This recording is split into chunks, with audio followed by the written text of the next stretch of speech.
Hello students. तो हम लोगों ने जो एक न्यूमेरिकल डाला था, हम लोग उसका डिटेल्ड वीडियो सॉल्यूशन लेने जा रहे हैं। तो हम लोग का जो न्यूमेरिकल था, एक ये सर्कुलर वायर है।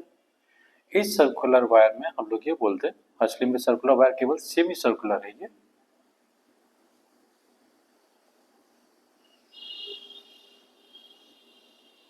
ये सेमी सर्कुलर वायर हो गया।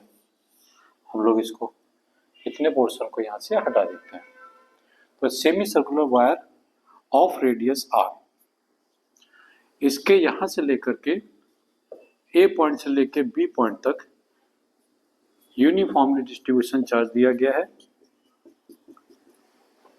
क्या दिया गया है? Given Q charge.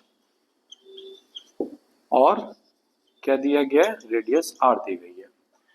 इसका जो डायमेट्रिकली अपोजिट पॉइंट है पी, इस पॉइंट पर हम लोगों को निकालना है फाइंड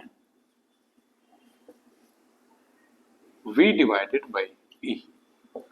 पोटेंशियल और इलेक्ट्रिक फील्ड का रेशियो बताना है हम लोगों को।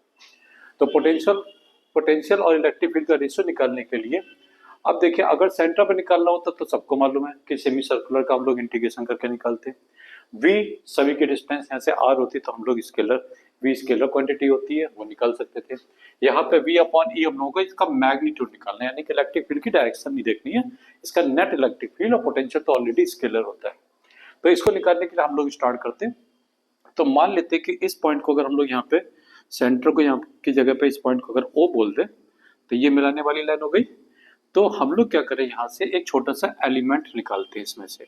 तो एलिमेंट निकालने के लिए हम लोगों ने क्या किया, P पॉइंट से इसको मिलाया एट एंगल थीटा पे। तो सपोज ये पॉइंट हो गया हमारा कितना, S हो गया थीटा एंगल पर। और ये सेंटर चल रहा है, ये मिलाने वाली लाइन हो गई।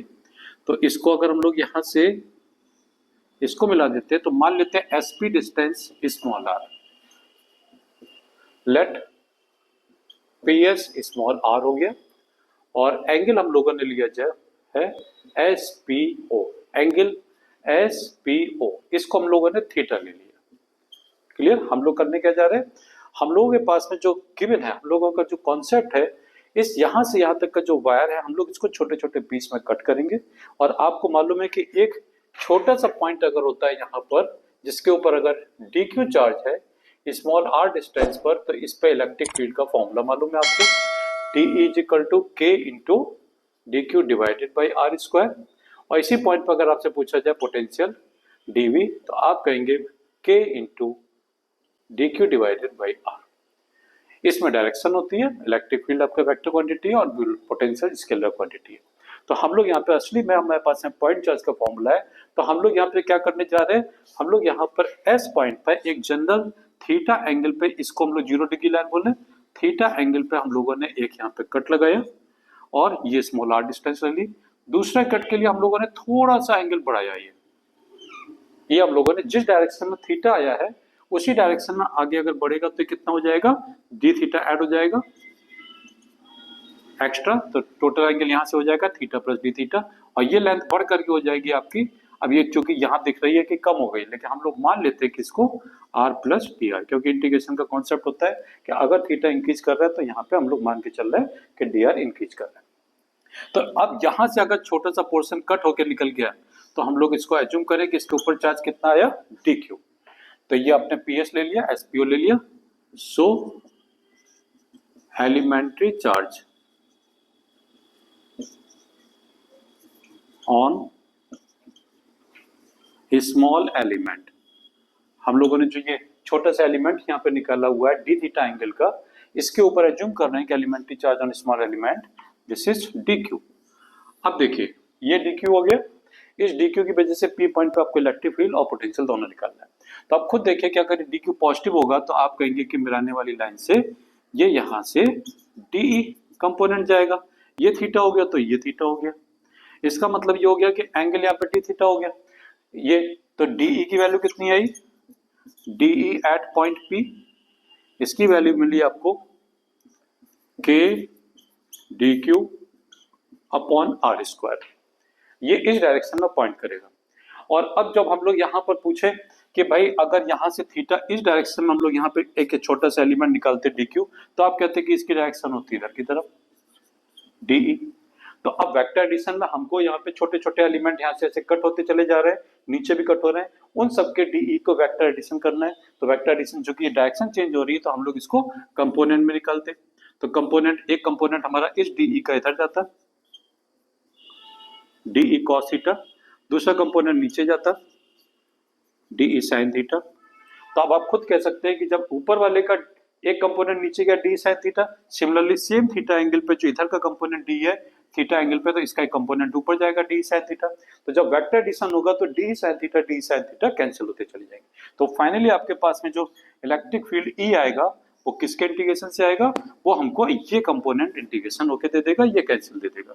इसका ई की वैल्यू आएगी, this is D cos theta, इसके इंटीग्रेशन से हमको नेट इलेक्ट्रिक फील्ड मिलेगा। और अगर दूसरी इक्वेशन बनाए तो ये हमको दे देगा integral of D sine theta से हमको इसके इंटीग्रेशन से जीरो वैल्यू मिलेगी, वेक्टर एडिशन जीरो दे देगा। तो आपके पास में जो इलेक्ट्रिक फील्ड की वैल्यू आई वो इंटीग्रल, और डी हम लोगों ने निकाल ही लिया है k d q upon small r square and this one is cos theta. तो ये आपके पास में आ गया ई की वैल्यू। अब फिलहाल आप कहेंगे कि डी की वैल्यू पुट कर दें, स्मॉल आर की वैल्यू पुट कर दें, कॉस थीटा की वैल्यू पुट कर दें, सब बोझ। अभी हम लोग इस स्टेप को यहीं पर रोक देते हैं नंबर फर्स्ट इक्वेशन बना करके, ठीक है। तो ये हमारे पास में ई निकल के आ गया, ये वेक्टर एडिशन से मिला हमको इस पॉइंट पे। अब हम लोग यहाँ पे सेकंड अगर पूछा जाए कि हमको पोटेंशियल निकालना है, चूंकि पोटेंशियल जो पी पॉइंट पे यहाँ पे निकलेगा वो स्केलर क्वांटिटी है, तो हमको हम यहाँ पे वेक्टर एडिशन की जरूरत नहीं पड़ेगी। तो हम सीधे सीधे कहते हैं कि इस डीक्यू की वजह से इस पॉइंट पे जो पोटेंशियल आएगा dv at P due to d q, तो dv की वैल्यू मिलेगी k into d q divided by small r. K q by r formula होता है, तो चूंकि पॉइंट चार्ज हम लोगों ने जो निकाला है दैट इज डी क्यू, तो ये हो गया k d q upon r. इसको इंटीग्रेट करेंगे पूरी लिमिट लगा के, यहां से यहां तक प्रॉपर लिमिट लगेगी, a से b तक अगर ऐड करेंगे तो ये दे देगा हमको integral of k d q upon r. ये हमको मिल गई सेकंड इक्वेशन, ये मिल गई फर्स्ट इक्वेशन, ठीक है। अब अगले स्टेप अगर हम लोग यहाँ पे बढ़ते हैं, यहां तक क्लियर है। तो हम लोगों ने क्या किया, हमारे पास में पॉइंट चार्ज का आर डिस्टेंस पे ई का और वी का फॉर्मूला था। हम लोगों ने इस सेमी सर्कुलर वायर को जो यूनिफॉर्मली डिस्ट्रीब्यूटेड चार्ज दिया गया है उसमें से थीटा एंगल पे एक कट लगाया, थीटा प्लस डी थीटा पे दूसरा कट लगाया, ये छोटा सा पीस मिला। इस पीस की वैल्यू को माना हमने इसके ऊपर चार्ज डी क्यू है, इस डी क्यू की वजह से वेक्टर की डायरेक्शन डी मिली। हमने इसको रिजॉल्व किया दो पार्ट में, D cos theta D sine theta. जब ये नीचे यहाँ पे डी क्यू आया होगा तो इसका कंपोनेंट ऊपर आएगा इलेक्ट्रिक फील्ड का। इसको दो पार्ट में ब्रेक करेंगे तो cos component sign component opposite direction से इंटीग्रेशन होके जीरो दे देगा, कॉस थीटा हमको नेट इलेक्ट्रिक फील्ड दे देगा। और सिमिलरली वेक्टर क्वांटिटी नहीं है पोटेंशियल, तो ये डायरेक्टली हमको यहीं से मिल जाएगा। अब आगे बढ़ते हैं, हम लोग अगले स्टेप पे आते हैं। तो अगले स्टेप पे निकालने के लिए हम यहाँ पे क्या करने जा रहे हैं, स्मॉल आर की वैल्यू को कैपिटल आर में कन्वर्ट कर रहे हैं। अगर हम इस पॉइंट को जो हम लोगों ने एसपी ड्रॉ किया था इसको इससे मिला दें, तो हम लोगों को मालूम है कि ये आपका डायमीटर चल रहा है और किसी भी डायमीटर से जो एंगल बनता है वो हमेशा 90 डिग्री बनता है। तो अब अगर आपसे कहा जाए, मैं यहाँ पे एक नया फिगर बना के दिखाता हूँ आपको कि अगर यहाँ पे एक डायमीटर पे ये पी पॉइंट चल रहा है, दिस इज ओ, और ये हम लोगों ने ऐसे बनाया था अपना एस पॉइंट, तो ये हो गया 90 डिग्री। ये हमारा स्मॉल आर चल रहा है, ये यहाँ से यहाँ तक डायमीटर है दैट इज 2r, ये हमारा एंगल थीटा है। अब स्मॉल आर और 2r में हम लोग एक रिलेशन निकाल सकते हैं, तो आप खुद ही कहेंगे कि ये आपका हाइपोटेनस चल रहा है, तो आपके पास में स्मॉल आर की वैल्यू आ जाएगी 2r cos थीटा। तो अब हम लोग क्या करने जा रहे हैं, यहाँ पर इस cos थीटा की वैल्यू को इस जगह पर पुट करने जा रहे हैं। तो हमारे पास में फाइनली इलेक्ट्रिक फील्ड की वैल्यू आ गई integral of k d Q, cos theta की वैल्यू हो गई हमारे पास में small r upon 2r and this is r square. तो यहाँ से हमको e की वैल्यू मिल गई k डी क्यू, एक स्मॉल r कैंसिल हो गया, 2r चूंकि कांस्टेंट है तो इंटीग्रेशन के बाहर आ सकता है, और ये मिल गया स्मॉल r। तो ये हमारे पास में हो गई इक्वेशन नंबर 3। अब इक्वेशन नंबर 3 आ गई जिसमें हमारे पास में k d q upon r आ चुका है, और इक्वेशन नंबर 2 जो हमारे पास में पोटेंशियल की निकल के आई थी उसमें हमारे पास में v मिल गया था। अब चूंकि ये integral of k d q by r जो है, इसमें चाहे क्यू डी क्यू आपका किसी भी फंक्शन से वेरी करे, स्मॉल आर किसी भी फंक्शन से वेरी करे, टोटल आंसर जो आने वाला है दैट इज वी। तो इसका मतलब हम लोग यहाँ पे पुट कर सकते हैं 1/2r, इस पूरे इंटीग्रेशन की वैल्यू यहाँ से निकाल करके this is equal to v। तो आपके पास में v डिवाइडेड बाई e की वैल्यू कितनी आ गई, this is equal to 2r। तो हम लोगों को जो इस क्वेश्चन में जो v अपॉन e निकालना था तो उसका आंसर कितना हो गया, v upon e equal to 2r, इसका मैग्नीट्यूड। ओके, तो आज हम लोग इसको यहीं रोकते हैं, नेक्स्ट क्वेश्चन के लिए वेट करिएगा, हम लोग अच्छे क्वेश्चंस के साथ में फिर से मिलेंगे। ओके, तब तक के लिए थैंक यू।